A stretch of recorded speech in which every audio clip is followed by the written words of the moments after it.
नमस्कार। MSD 6 खड़ी बोली गद्य का विकास। आज हम कुछ ऐसे साहित्यकारों के विषय में चर्चा करेंगे जो खड़ी बोली गद्य के विकास में ज़्यादा, जिनके नाम को नहीं लिया जाता, ज़्यादा जिनके बारे में चर्चा नहीं है, क्योंकि उन्होंने कुछ खास ही ग्रंथों की रचना की है और जो कि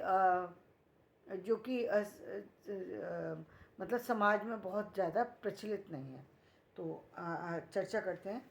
भारतेंदु से पूर्व खड़ी बोली गद्य के उदाहरण बहुत कम मिलते हैं। राजस्थान, गुजरात, महाराष्ट्र के राजकाज और पत्र व्यवहार आदि में मिलने वाले उदाहरणों के अतिरिक्त पुस्तकों के रूप में रची गई गद्य रचनाएं तो दक्षिणी हिंदी में मिलती हैं या ब्रज आदि विभाषाओं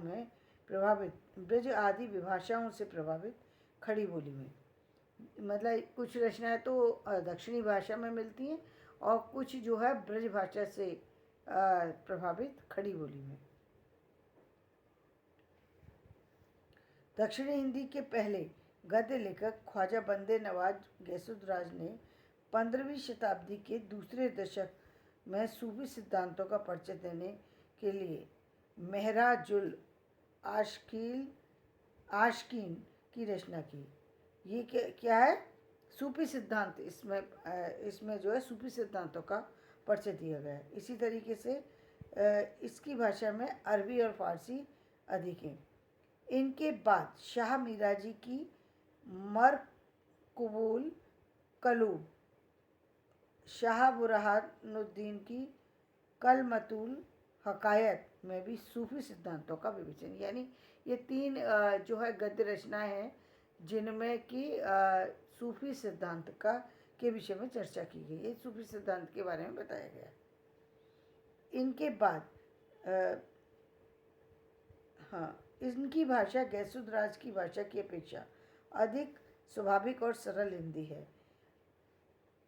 अब्दुस समद के तफसीरे बानी में, मोहम्मद वली उल्लाह कादरी के मार्फत उल सलूक में भाषा का झुकाव अरबी फारसी रहित हिंदी की ओर है।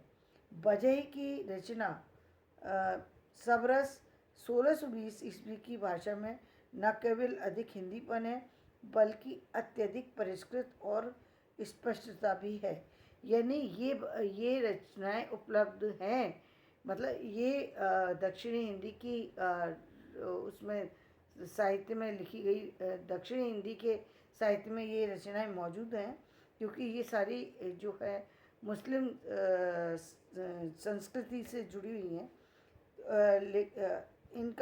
इसका गद्य अत्यंत प्रभावपूर्ण एवं सरस है, लेकिन इसकी जानकारी जो है वो समाज में ज़्यादा नहीं है। तो खड़ी बोली को गद्य के रूप में विकसित करने में इन रचनाओं का ऐतिहासिक महत्व है। दक्षिणी हिंदी से भिन्न खड़ी बोली में 19वीं शती से पूर्व गिनी चुनी गद्य रचनाएं मिलती हैं। इनके सबसे पहले रचना अकबर के समकालीन गंग कवि की रचना चंद वर्णन की महिमा मानी जाती है। इसमें खड़ी बोली के कतिपय अर्वाचीन प्रयोगों के कारण इसकी प्रामाणिकता पर संदेह किया जाता है। यानी इसमें कुछ चंद वर्णन में जो कुछ तो खड़ी बोली का प्रयोग है, लेकिन कुछ जो है अन्य मिली जुली भाषाओं का भी प्रयोग किया गया है। बाद की गद्य रचना जटमल रचित गोरा बादल की कथा 1623 ईस्वी में है, जिसकी खड़ी बोली राजस्थानी लिए हुए है। भक्ति काल में इन रचनाओं के अतिरिक्त मिलने वाली गद्य रचनाओं में कुतुब राजस्थानीपन है। भक्ति काल में इन रचनाओं के अतिरिक्त मिलने वाली गद्य रचनाओं में खड़ी बोली में राजस्थानी, ब्रजभाषा और पंजाबी का मिश्रण बहुत अधिक मिलता है। इन रचनाओं में कुतुब शत जो कि 1613 में लिखा गया है, भोगुल पुराण जो कि 1705 ईस्वी में लिखा गया है, गणेश गोसठ जो कि 1658 ईस्वी में है, पोथी सच संड 1640 ईस्वी में है। इस तरीके से ये रचनाएं उपलब्ध हैं। रीतिकाल में बोली गद्य की अनेक मौलिक एवं अनुदित रचनाएं मिलती हैं। इनमें सबसे महत्वपूर्ण रचना इसके बाद उन्होंने कहा अनुवाद के रूप में अन्य रचनाएं मिलती हैं, जो कि इसी श्रेणी की रचना में दौलत राम द्वारा रवि शेणाचार्य का भाषा पद्म पुराण मिलता है। और साथ ही जो है एक महत्वपूर्ण रचना जो है वो है भाषा योग वशिष्ठ, जिसके लेखक जो हैं राम प्रसाद निरंजनी हैं।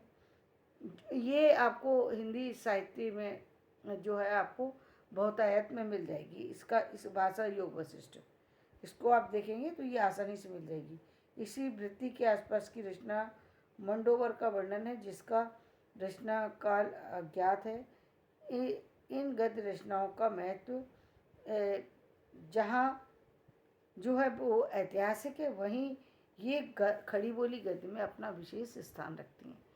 क्यों रखती हैं? क्योंकि ये गद्य की कतिपय रचनाएं, यानी हम जिस प्राकृत की से बढ़कर के और जब तक हमने 1900 तक पहुँचे, उस पूरे 1000 साल के अंदर लिखी गई ये केवल गिनी चुनी गद्य रचनाएं हैं, जो कि खड़ी बोली में लिखी गई हैं और जिन पर कहीं अरबी फारसी का प्रभाव है, कहीं अन्य राजस्थानी का प्रभाव है और कहीं ब्रजभाषा का प्रभाव है।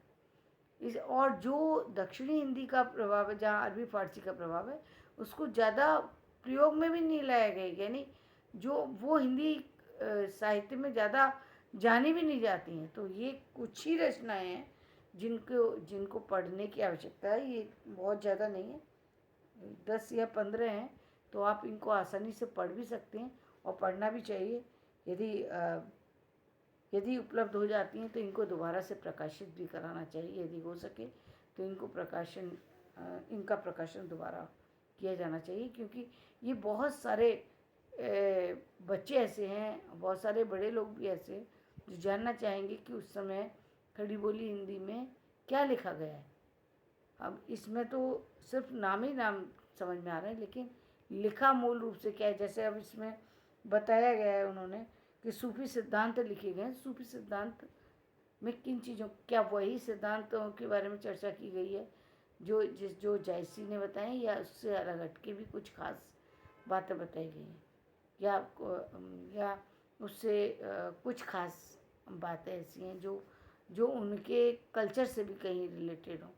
तो धन्यवाद। मैं अपना वीडियो यहीं समाप्त करती हूँ। मेरा वीडियो पसंद आए इसे लाइक करें, शेयर करें और सब्सक्राइब करें।